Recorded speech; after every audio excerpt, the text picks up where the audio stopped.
À l'heure où l'intelligence artificielle s'impose dans tous les pans de la société, des usages domestiques aux sphères professionnelles, elle interroge profondément les fondements de l'éducation. Face à son expansion rapide, nombreux sont les élèves qui utilisent ces outils sans en comprendre ni les logiques ni les limites. Il n'est pas rare que des collégiens ou des lycéens délèguent à des assistants conversationnels la rédaction de leurs devoirs sans prendre la peine d'en relire le contenu ou d'en vérifier la véracité. Cette tendance, dictée par la facilité, menace directement le processus d'apprentissage. L'élève peut obtenir de bons résultats sans s'être approprié les connaissances ni avoir exercé son jugement. Mais l'école peine déjà à suivre le rythme effréné de cette mutation technologique pendant que les jeunes générations s'en emparent avec une aisance parfois désarmante. Elle alerte donc sur les risques que court toute une génération qui, faute de repères, pourrait devenir spectatrice d'un savoir automatisé plutôt qu'actrice de son instruction. C'est dans ce contexte de rupture et d'urgence que Marianne Blanchery-Dabadi, qui est chercheuse en sciences de l'information et de la communication, elle est associée au sein du laboratoire L'Humain de l'université Paul Valéry de Montpellier et elle est fondatrice d'Evalir Conseil à Sarlat, en Dordogne, un cabinet qui traite des enjeux de l'intelligence artificielle et du management, a décidé d'alerter, comme je le disais, et d'agir. Elle est aujourd'hui l'invitée de Laïcidad, le podcast de l'Union des familles laïques.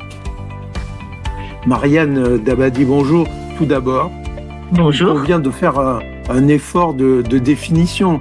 On parle d'intelligence artificielle au singulier, pourtant il semble bien qu'il en existe de plusieurs sortes dont les applications sont très différentes les unes des autres. Oui, en effet, il y existe plusieurs sortes d'intelligence artificielle. Et d'ailleurs, au lieu de parler simplement d'intelligence artificielle, parce que c'est une boîte avec ce qui est un gros fourre-tout, en fait, c'est un mot valise, intelligence artificielle, il vaut mieux parler de système d'intelligence artificielle. C'est le terme que je préfère employer. Et donc, on a effectivement plusieurs types d'intelligence artificielle. On a ce qu'on appelle les IA symboliques, donc qui fonctionnent à base de règles logiques, des IA connexionnistes, qui sont par exemple les réseaux de neurones, et les IA génératifs comme ChatGPT ou comme Mistral AI et bien d'autres encore, qui fonctionnent à partir de ce qu'on appelle des grands modèles de langage. Donc, ce sont ce qu'on appelle des LLM, Large Language Models en anglais, et ils vont en fait ingérer un nombre considérable de données pour les intégrer à leur système qui est à base statistique. On y colle des règles de co-occurrence, en fait, des règles de génération de phrases, et ensuite, ça passe effectivement par un réseau de neurones, mais ce n'est pas que le réseau de neurones. Et le réseau de neurones, c'est la couche de traitement second, mais qui est essentielle. Les réseaux de neurones, en fait, imitent l'intelligence humaine pour produire un résultat. Et donc, ChatGPT, parce que bon, c'est celui que je nomme là, mais Mistral AI fonctionne de la même façon, ou Claude, ou toutes les intelligences artificielles fonctionnent pareil quand elles sont en mode génératif. Et en fait, ça va produire un résultat qui est assez stupéfiant parce que c'est un résultat qui reproduit le langage humain. Et il faut savoir qu'en plus, quand on crée un compte sur ces intelligences artificielles, elles mémorisent tous les échanges qu'on a eus, donc elles s'adaptent à la personne en question. Donc effectivement, chaque type d'IA véhicule une vision du monde. Elle a des biais, des limites. Il faut apprendre à décoder, et surtout pour les écoliers qui s'en servent. Alors, les outils d'intelligence artificielle dont on parle le plus en ce moment, dans les journaux, à la radio, à la télévision, eh bien, ce sont ceux dont on se sert pour travailler plus vite ou pour faire ses devoirs de façon plus pragmatique pour les élèves. Alors, c'est probablement une vision un peu étroite des choses, même si cette technologie a un impact sensible sur les enfants et les adolescents, par exemple. Alors, comment le travail à l'école, au lycée, à l'université se transforme-t-il avec l'usage l'utilisation de ces outils? Ah, mais c'est tout simple en fait. Les élèves ont eu quand même une longueur d'avance sur les enseignants, parce que il faut savoir que 80% des élèves utilisent l'intelligence artificielle, quand on a seulement 20% des enseignants qui le font, et qui le font par exemple pour préparer leurs cours, et qui donc sont quelque part entraînés à identifier les textes qui ont été générés par intelligence artificielle. Mais les élèves s'en sont saisis très vite. Et pour tout ce qui est devoir maison, il suffit simplement de rentrer l'énoncé du devoir, de cliquer, et l'IA fait le devoir à la place de l'élève. Et si l'élève n'est pas très soucieux de vérifier le résultat parce qu'il a autre chose à faire, c'est un copier-coller. Et puis il rend son devoir maison de cette façon-là. Donc ça, c'est la pire des utilisations finalement. Mais l'IA peut devenir un compagnon d'apprentissage, un vrai compagnon d'apprentissage, parce que à partir du moment où on lit les résultats, on approfondit, si l'élève pose des questions, si l'élève vérifie les sources, et ça c'est un point essentiel, l'IA peut vraiment l'aider à mieux comprendre, voire à lui expliquer ce qu'il n'a pas compris. Mais l'IA dont on parle peut aussi dire un grand nombre de bêtises. Oh oui, c'est ce qu'on appelle les hallucinations de l'IA. Elle est capable même de fabriquer des résultats. C'est-à-dire qu'on lui pose une question et elle va inventer un résultat histoire d'avoir quelque chose à répondre, ou pour, comme il y a une espèce de, entre guillemets, vraiment de relation personnelle qui se crée entre l'intelligence artificielle générative et l'élève qui l'utilise, surtout si cet élève a un compte, et alors s'il a un compte, non pas les comptes gratuits, mais les comptes payants, c'est encore, le niveau de personnalisation est encore plus important. Et il y a va essayer entre guillemets de faire plaisir à l'élève, ou en tout cas c'est comme ça que les humains l'interprètent, et lui répondre absolument n'importe quoi. Et donc il y a vraiment un élément essentiel, c'est qu'il faut premièrement que l'élève demande à l'intelligence artificielle de lui envoyer ses sources, et deux, que l'élève vérifie les sources. Parce qu'il arrive aussi que l'intelligence artificielle crée des sources qui n'existent pas. Ça m'est déjà arrivé en posant des questions, et donc aller vérifier toutes les sources, aller voir si ces sources correspondent effectivement à la question posée, et puis surtout ne pas hésiter à la challenger, à la pousser dans ses limites, et puis reprendre les textes et les retransformer soi-même.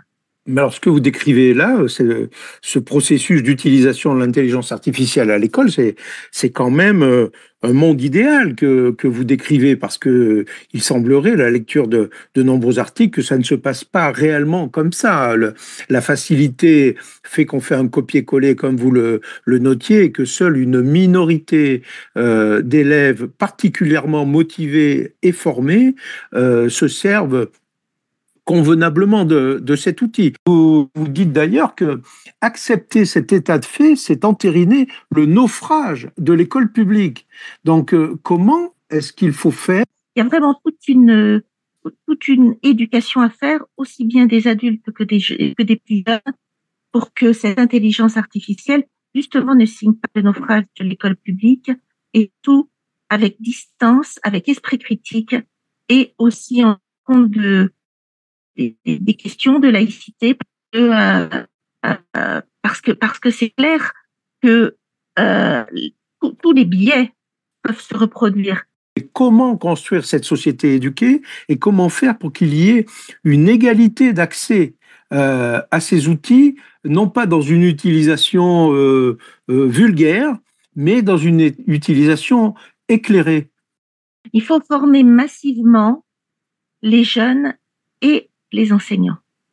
Il faut dédiaboliser l'intelligence artificielle auprès des adultes, parce qu'un certain nombre d'enseignants ont peur de cet outil et du coup le font un petit peu comme s'il n'existait pas, ce qui est extrêmement grave, parce qu'à ce moment-là, c'est accepter que les élèves, quelque part, trichent, en fait, c'est-à-dire leur fournissent des devoirs qui ont tout de devoirs bien formés, parce que l'intelligence artificielle fait très bien fonctionner, mais il faut les former. Il faut dire aux enseignants, voilà, vos élèves utilisent l'IA, voilà comment l'IA fonctionne, allez-y, vérifiez les sources, travaillez avec vos élèves au sein de l'école sur ces systèmes d'intelligence artificielle, travaillez aussi sans eux, bien évidemment.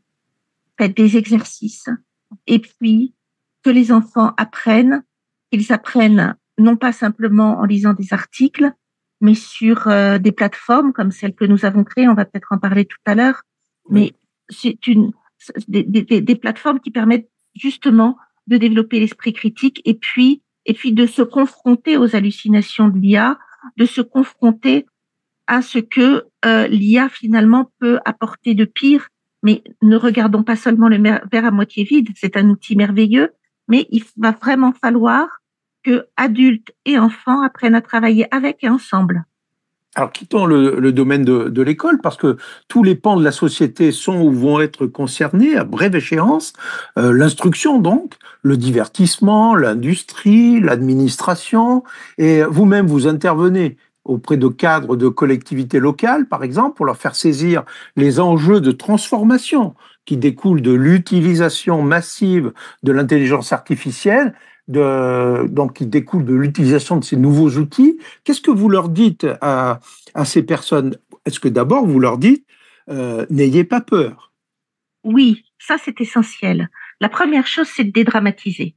Parce que et puis il faut, je pense, lutter contre ce qu'on appelle le shadow AI, c'est-à-dire les gens qui, dans les administrations, dans les entreprises, utilisent l'IA sans le dire. Et il y en a beaucoup parce qu'effectivement, ça va améliorer ou leur permettre de travailler plus rapidement. Mais il faut savoir, par exemple, que si vous avez un cadre d'entreprise qui utilise l'intelligence artificielle euh, pour faire produire un résumé de réunion ou pour traiter des documents qui éventuellement peuvent être confidentiels, ces documents vont se retrouver dans l'espace public. Donc il y a un vrai problème de confidentialité et il faut créer des IA qui sont transparentes et éthiques. Donc encourager cette transparence et cette éthique. En France et en Europe, on a un cadre légal qui va dans ce sens-là avec l'IA Act, qui est le règlement européen sur l'intelligence artificielle. Et ce règlement européen pose un cadre, c'est le fruit de maintenant aux 8 années de travail, et ça s'est encore accéléré depuis la sortie des intelligences artificielles génératives. Et donc, qui définit un certain nombre de niveaux d'intelligence artificielle, un certain nombre de niveaux de risques qui vont, euh, qui vont du risque simple au risque inacceptable, comme par exemple le scoring social, c'est-à-dire la notation sociale comme le font les Chinois. Et si vous prenez les administrations ont beaucoup de bénéfices à tirer de l'utilisation de l'intelligence artificielle, parce que l'intelligence artificielle va permettre d'une part d'accélérer le travail, mais d'accélérer les tâches les plus ennuyeuses. Et du coup, l'humain va avoir un travail de vérification et d'approfondissement qui sera plus intéressant.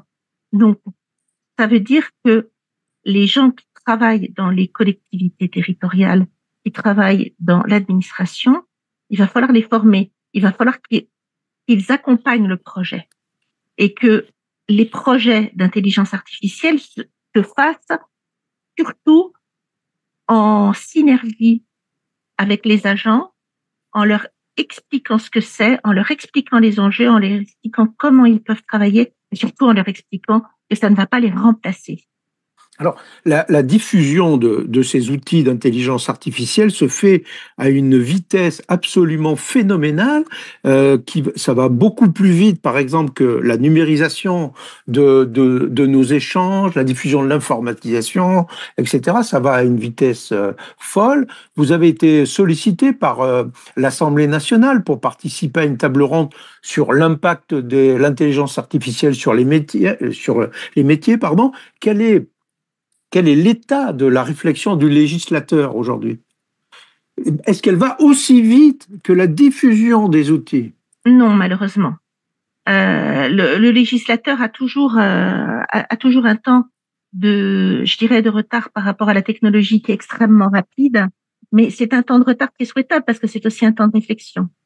Et ce temps de réflexion permet de mettre en place un cadre qui est un cadre juste, en fait, qui est un cadre éthique. Ça permet aussi, par exemple, de réfléchir justement à ces intelligences artificielles qui mettent en cause les libertés individuelles et collectives. Mais pour cela, l'IA Act est déjà une avancée, mais considérable. Donc moi, ce que j'ai envie de dire aux législateurs, c'est que le législateur s'intéresse à ce qui existe déjà, parce que le cadre est déjà là. Et le cadre va permettre de faire avancer les choses sans qu'il y ait trop de dégâts. On voit bien, par exemple, ce qui se passe en Chine, ce qui se passe aux États-Unis. Les États-Unis veulent tout faire pour déréguler, surtout avec l'Amérique de Trump et avec Elon Musk. Donc, ils veulent tout faire pour déréguler et pour que l'Europe dérégule. Donc, ils essaient de faire sauter quelque part cette forteresse européenne qui a construit une intelligence artificielle, ou plutôt un cadre pour l'intelligence artificielle qui est basé sur l'éthique, sur la responsabilité, sur la transparence. Donc, le jeu des lobbies est absolument énorme. Oui, alors il y a d'un côté donc cette réflexion collective, nationale, internationale, vous venez de le souligner. Il y a de l'autre côté les développements des entreprises et des administrations, on en a parlé. Et au milieu de tout ça, il y a les familles qui peuvent parfois se sentir un peu démunies lorsque leurs enfants utilisent ces outils. Quel est, de votre point de vue, le rôle des familles dans l'apprentissage de l'usage des intelligences artificielles? Il est essentiel parce qu'il se construit par le dialogue. Et par le dialogue autour de l'IA et le dialogue avec les enfants et avec les jeunes. Il faut que les parents soient formés, que les parents comprennent ce que c'est. Et donc, la plateforme que nous avons créée permet cela parce que ce sont des abonnements qui courent par famille. Et donc, toute la famille peut échanger à ce propos-là. Et c'est une plateforme, donc c'est avec des exercices, avec des modules d'apprentissage et qui va permettre aussi de faire découvrir aux parents ce que c'est que cette IA dont ils n'ont bien souvent pas conscience. Oui, alors rentrons dans le détail de cette proposition que vous faites aux familles pour se familiariser avec les intelligences artificielles, en saisir les enjeux, en maîtriser l'application. Vous avez conçu un outil qui peut être utilisé dans le cadre familial. Donc, est-ce que vous pouvez nous en décrire son principe et Oui. puis aussi ses modalités d'application? Oui, tout à fait. C'est un outil qui est unique en son genre. Nous avons exploré un certain nombre de plateformes, de MOOC, mais qui finalement restent assez théoriques, qui ne sont pas basées sur la pratique, sur l'expérience. Et donc, face au défi de l'intelligence artificielle en milieu scolaire et les dégâts qui peuvent être faits sur les consciences, sur les enfants, en fait, la création de cette plateforme a été pour nous une réaction pour que ces outils ne soient pas à la base d'un jeu de dupes, si vous voulez. Et donc, l'idée étant d'éduquer à la fois les enfants et les familles. Il y a 4 modules, un module qui explique ce que c'est que l'intelligence artificielle, comment elle fonctionne, les hallucinations de l'IA, comment s'en préserver.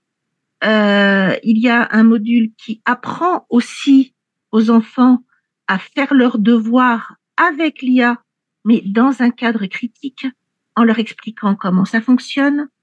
Un module qui permet de détecter les fake news, que ce soit les fake news qu'on trouve en ligne sur les réseaux sociaux, qui entre parenthèses sont plus souvent des réseaux asociaux que des réseaux sociaux, comme TikTok ou comme Instagram, de débusquer les vidéos qui ont été créées de caisse, et finalement, c'est un travail d'identification de toutes ces fausses nouvelles. Il y a des exercices aussi ludiques.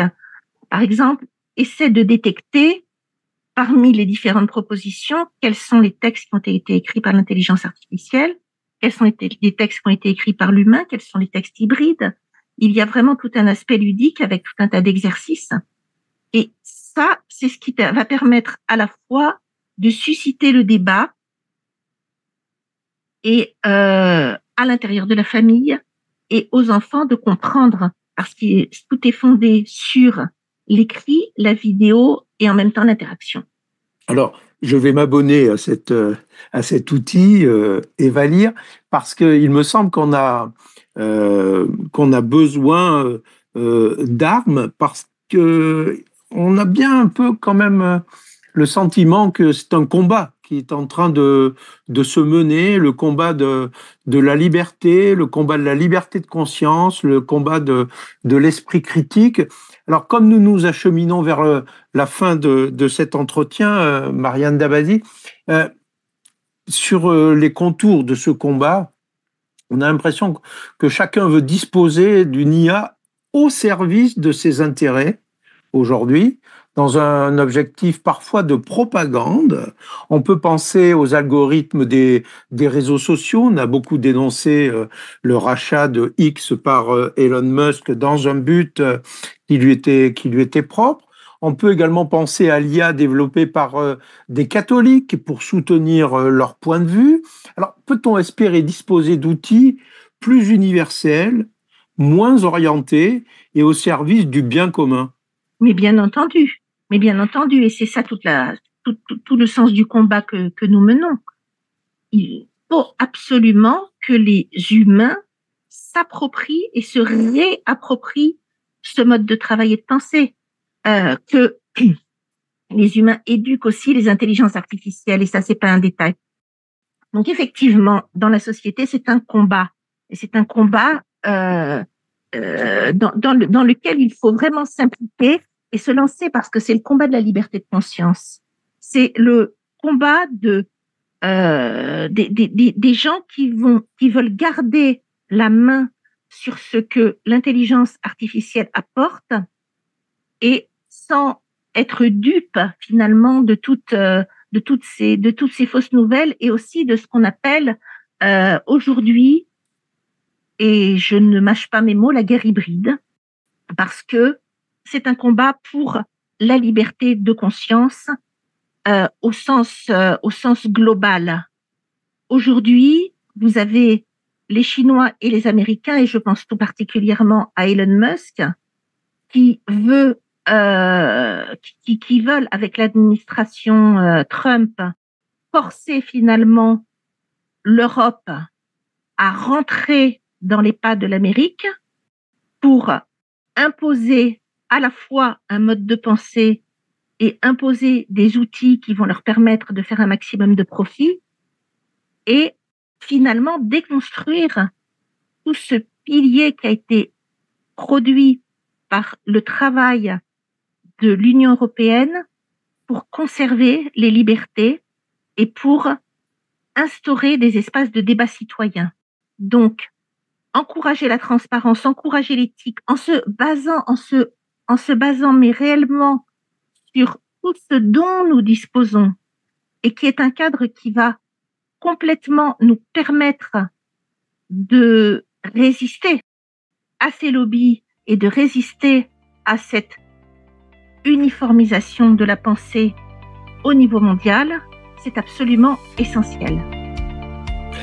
Eh bien, c'est sur ces mots que nous allons conclure cette émission de l'Union des familles laïques, ce podcast Laïcidad. Marianne Blancherie-Dabadi, merci d'avoir été avec nous aujourd'hui pour nous aider à comprendre la mise en place et la diffusion rapide de ces nouveaux outils.